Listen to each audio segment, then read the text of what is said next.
Full year on the political front, from gruelling local government elections to significant leadership changes. And one province that's had its fair share of political upheavals is KwaZulu-Natal.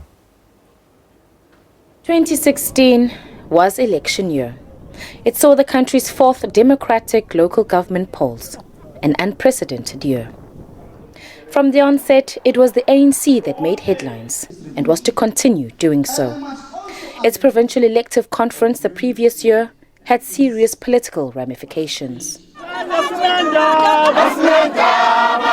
Dissatisfaction over list processes brought about widespread protests and strained relations within the party. It later resulted in once loyal cadres of the movement abandoning the party, standing as independents, more than 200 in the province. A party once united, no longer solid. Its days of being the political kingmaker, by its sheer numbers, under threat.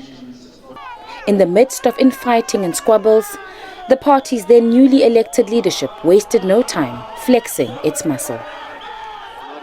In May, after much speculation, the province's premier, Senzo Mchunu, stepped down. Days later, his successor, Willisum Mchunu, was sworn in. The changes to the cabinet which followed in the month of June came as no surprise. The ANC continued to steer itself through rough waters towards the elections, but not without casualties. KwaZulu-Natal is notorious for violence and once again a resurgence of politically motivated attacks. By the time the elections were held, 12 party leaders had been killed, the ANC the hardest hit. The party called on the government to institute an inquiry. Opposition parties supported it.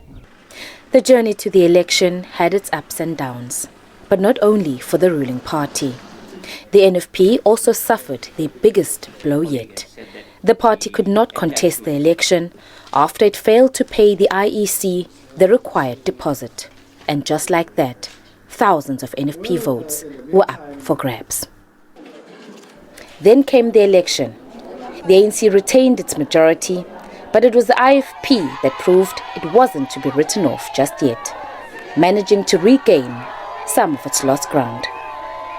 The DA also gained in the metro. As the smaller parties eagerly prepared to take up wards and councils, the ANC faced a tougher task, mending broken relations.